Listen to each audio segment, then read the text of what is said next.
नाज़रीन, operation Swift retort के 6 साल मुकम्मल हो गए। Chairman joint chiefs of staff committee और सर्विसेज चीफ्स का मुसल्लह अफवाज को खराज तहसीन। अस्करी क़यादत ने मुसल्लह अफवाज की गैर मुतज़लज़ल हौसले, प्रोफेशनलिज्म और क़ुरबानियों को सराहा। ISPR के मुताबिक ऑपरेशन स्विफ्ट रिटार्ट भारत की बिला जवाज़ जारहियत के खिलाफ एक मजबूत और मोहतात जवाब था। ऑपरेशन ने पाकिस्तान की खुद मुख्तारी और इलाक़ाई सालमियत की तहफ़्फ़ुज़ के आज़म को एक बार फिर साबित किया। ऑपरेशन ने पाकिस्तान की मुसल्लह अफवाज की ऑपरेशनल महारत और तैयारी को उजागर किया। जारहियत को मौसर तरीके से रोकने और फौरी जवाब की सलाहियत का मुजाहरा भी हुआ। इसके अलावा पूरे मार्के के दौरान मुकम्मल ऑपरेशनल गलबा बरकरार रखा गया। अस्करी क़यादत का पाकिस्तान की कौमी सलामती और इस्तेहकाम को यकीनी बनाने के लिए अपने पुख्ता आज़म का यादा। इलाक़ाई अमन के क़याम के लिए जारी कोशिशों को मज़ीद फ़रोग़ देने की अहमियत पर जोर। अस्करी क़यादत ने यह भी कहा कि मुसल्लह अफवाज किसी भी ख़तरे का मुकाबला करने के लिए मुकम्मल तौर पर तैयार हैं। मुसल्लह अफवाज अवाम के एतमाद को बरकरार रखते हुए अपनी ज़िम्मेदारियों को बखूबी निभाएंगे। मुसल्लह अफवाज मादरे वतन के तहफ़्फ़ुज़ की गैर मुतज़लज़ल आज़म के साथ भरपूर तैयार है।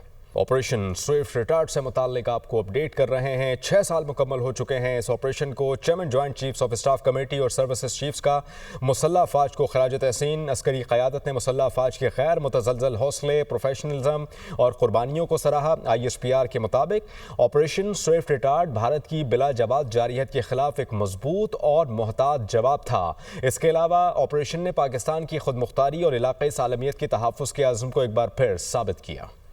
बल्दियाती इलेक्शन की तैयारी करें, कामयाबी हासिल करना होगी। सदर ममलिकत आसिफ अली जरदारी कहते हैं कि पंजाब में बल्दियाती इलेक्शन में ताख़ीर नहीं होनी चाहिए। अवामी मसाइल का हल बल्दियाती इलेक्शन है। हमें अवाम की जंग लड़नी है। मोहम्मद यासीन की रिपोर्ट आप देखिए। सदर ममलिकत आसिफ अली जरदारी लाहौर का दौरा मुकम्मल करके इस्लामाबाद रवाना हो गए। पीपल्स पार्टी के अराकीन पंजाब असम्बली से मुलाकात की अंदरूनी कहानी की मजीद तफसील सामने आई है। ज़राए के मुताबिक सदर जरदारी ने कहा कि पंजाब में बल्दियाती इलेक्शन में ताख़ीर नहीं होनी चाहिए। सदर आसिफ अली जरदारी ने कहा कि पानी बहुत बड़ा मसला है। सिंध और बलोचिस्तान के मसाइल हल नहीं हो रहे, हमें इसको संजीदा लेना होगा। मैं हर फोरम पर इसकी निशानदही कर चुका हूँ। बिलावल और मैं पंजाब में बैठेंगे। गवर्नर पंजाब सरदार सलीम हैदर बेहतरीन काम कर रहे हैं। पीपल्स पार्टी के अराकीन असम्बली ने शिकवा किया कि ब्यूरोक्रेसी हमारी बात नहीं सुनती। नून लीग अराकीन असम्बली के काम होते हैं, उन्हें तबादलों समेत हर काम के फौरी ऑर्डर दिए जाते हैं। अपोजिशन लीडर उमर अय्यूब ने कहा कि मुल्क में इस वक्त आइन है और ना ही कानून। हम कॉन्फ्रेंस करने के लिए कल ज़रूर आएंगे। कॉन्फ्रेंस में वकला सियासतदानों ने पाकिस्तान को मजबूत करने की बात की। साबिक स्पीकर असद कैसर ने कहा कि पूरे मुल्क में अमन व अमान की सूरत हाल ख़राब है। खैबर पख्तूनख्वा में दहशत गर्दी है। महंगाई ने आवाम का जीना मुश्किल कर दिया। आइन ने जो तहफ़्फ़ुज़ दिया है उसके मुताबिक तहफ़्फ़ुज़ मांगते हैं। वो इस्लामाबाद में प्रेस कॉन्फ्रेंस कर रहे थे। पाकिस्तान की सालमियत के ऊपर, पाकिस्तान में आइन की बका के लिए, पाकिस्तान के मुस्तकबिल के लिए बातें हुई। वकला ने, दानिश्वरों ने और सियासतदानों ने यहाँ पे बातें की। पाकिस्तान को मजबूत करने की बात की। चीफ जस्टिस ऑफ पाकिस्तान की इनविटेशन पे हम लोग गए। वहाँ पे हमने उनको इसी चीज़ से बावर कराया कि पाकिस्तान में इस वक्त ना आइन है ना कानून है। हमारे जो फाटा, जो खैबर पख्तूनख्वा के जो मर्ज एरिया है, वहाँ भी शदीद जो है ना अमन अमान की सूरत हाल का सामना है। पूरे मुल्क में, इवन पंजाब में कच्चे के डाकू ने जिन्होंने आवाम का जीना हराम कर दिया है। मईशत का आपने बेड़ा गर्क कर दिया, अमन अमान का आपने बेड़ा गर्क कर दिया, और फिर जो कब्रों के अंदर कॉन्फ्रेंस हो रही है उसको नहीं देने जा रहे। तो हम भरपूर मुज़ाहमत करेंगे। वफाकी वज़ीर इत्तलात अता तारड़ कहते हैं कि अपोजिशन को कॉन्फ्रेंस करने से किसी ने नहीं रोका। ये बताएं किस हॉल में कॉन्फ्रेंस करनी है। प्रोग्राम दुनिया महर बुखारी के साथ में गुफ्तगू करते हुए उन्होंने कहा कि ये अपनी अहमियत बढ़ाना चाहते हैं। अगर इनको कॉन्फ्रेंस कराने में कोई मसला है तो मुझे बताएं, मैं हॉल बुक करा देता हूँ। ये हवा क्रिएट करने की कोशिश कर रहे हैं। ये इतने इंपॉर्टेंट कभी भी नहीं थे कि इनको इजाजत ना दी जाए। किस होटल में करना है, अपना कट आ जाएं, बताएं किस हॉल में ये करना चाहते हैं। ये कि जी हमें हॉल की इजाजत नहीं मिल रही, हमें कोई कह रहा है कि यहाँ ना करो वहां ना करो। भाई आप शायद अब्बासी साहब के ड्राइंग रूम में 4-5 दफा ये कट कर चुके हैं। आप कभी कहीं जाते हैं, कभी कहीं जाते हैं, कोई रोक टोक नहीं है। तो ये अपनी इंपॉर्टेंस इंक्रीज करने का एक बहाना है। अगर इनको कोई प्रॉब्लम है तो मुझे बताएं, मैं हल कर देता हूँ। ये किस हॉल पे इनको इनकार हुआ, किसने इनकार किया, ये सारे बहाने हैं। इनके पास स्ट्रीट पावर है नहीं। ये एलिटिस्ट लोग हैं, चंद बड़े सरमायाकार हैं मुल्क के। جو اب ڈرائنگ روموں میں بیٹھ کے گٹھ جوڑ کر رہے ہیں، سیاسی جوڑ توڑ کے عمل میں جو ہے وہ مصروف عمل ہیں، تو یہ سیلف امپورٹنس کی بات ہے. میں تو سمجھتا ہوں کہ یہ ارریلیونٹ ہوتے جا رہے ہیں اور اپنی ریلیونس بڑھانے کے لیے اب اس طرح کے جو ہے وہ الزامات لگا رہے ہیں. اس میں کوئی حقیقت نہیں ہے.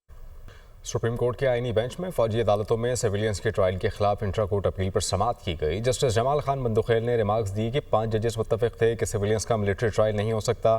جسٹس امین الدین خان نے کہا کہ نظر ثانی فیصلہ دینے والا جبکہ intra court appeal larger bench سنتا ہے.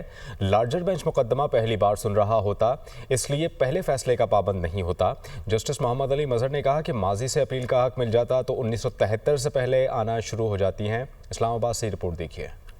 فوجی عدالتوں میں سویلینز کے ٹرائل سے متعلق اپیلیں. سپریم کورٹ کے 7 رکنی آئینی بینچ کے روبرو سماعت. دوران سماعت سول سوسائٹی کے وکیل فیصل صدیقی نے دلائل دیتے ہوئے کہا کہ فوجی عدالتوں کے خلاف 5 رکنی بینچ کے 3 مختلف فیصلے موجود ہیں. جسٹس عائشہ ملک، جسٹس منیب اختر اور جسٹس یحییٰ آفریدی نے اپنے فیصلے لکھے اور ان تمام ججز کا ایک دوسرے کے فیصلوں سے اتفاق تھا. فیصل صدیقی نے کہا کہ اگر ججز کے فیصلے یکساں ہوں مگر وجوہات مختلف ہوں تو ان تمام وجوہات کو فیصلے کا حصہ تسلیم کیا جاتا ہے. جسٹس محمد علی مظہر نے کہا کہ ججز نے صرف اضافی نوٹ نہیں لکھے بلکہ مکمل فیصلے تحریر کیے تھے. جسٹس جمال خان مندوخیل بولے تمام 5 ججز اس بات پر متفق تھے کہ سویلینز کا ملٹری ٹرائل نہیں ہو سکتا. فیصل صدیقی نے کہا کہ عزیر بھنڈاری نے پریکٹس اینڈ پروسیجر کیس میں جسٹس منصور علی شاہ کے نوٹ پر انحصار کیا جس سے اختلاف کرتا ہوں. جسٹس محمد علی مظہر بولے اگر ماضی سے اپیل کا حق تسلیم کیا جاتا تو 1973 سے اپیلیں شروع ہو جاتی. فیصل صدیقی نے کہا کہ آئینی بینچ آرمی ایکٹ کی شکوں کو کالعدم قرار دیے بغیر بھی سویلین کا ٹرائل کالعدم قرار دے سکتا ہے. سیکشن 94 کے تحت کمانڈنگ افسر کو ملزمان کی حوالگی کا ثوابدیدی اختیار درست نہیں ہے. جسٹس نعیم اختر اغوان نے سوال کیا کہ کیا ATC جج کا ملزم حوالے کرنے کا کوئی باضابطہ حکم نامہ موجود ہے، جس پر فیصل صدیقی نے جواب دیا کہ حکم نامہ تو ہے لیکن اس میں وجوہات نہیں دی گئیں. جسٹس امین الدین نے سوال کیا کہ آیا فوجی عدالتوں میں ان دفعات پر ٹرائل ہوا جو ATC کے زمرے میں آتی ہیں. فیصل صدیقی نے جواب دیا کہ فوجی عدالتوں سے سزائیں آفیشل سیکرٹ ایکٹ کے تحت ہوئی ہیں. عدالت نے کیس کی مزید سماعت ملتوی کر دی. اور اب کچھ بات کر لیتے ہیں دل دہلا دینے والے واقعے کی. مصطفیٰ عامر قتل کیس میں ملزم ارمغان کے 2 ملازمین کے 164 کے بیانات ریکارڈ نہ ہو سکے. زداد منشیات عدالت نے منشیات کے 2 مقدمات میں ملزم ارمغان کو ویڈیو لنک کے ذریعے پیش کرنے کا حکم دیا ہے. دوسری جانب محکمہ داخلہ کی جانب سے ATC 1 کے انتظامی جج کے اختیارات واپس لے کر ATC 3 کو منتظم جج کے اختیارات تفویض کر دیے گئے ہیں. جوڈیشل مجسٹریٹ جنوبی کی عدالت میں مصطفیٰ عامر قتل کیس کے ملزم ارمغان کے 2 ملازمین کے 164 کے بیانات ریکارڈ کرنے کی درخواست کی سماعت ہوئی. AVCC پولیس کی جانب سے ملزمان ارمغان اور شیراز کو عدالت میں پیش کیا گیا. عدالت نے تفتیشی افسر سے استفسار کیا کہ گواہان کے 164 کے بیانات سے قبل ملزم کے وکلاء کو نوٹس جاری کیے گئے.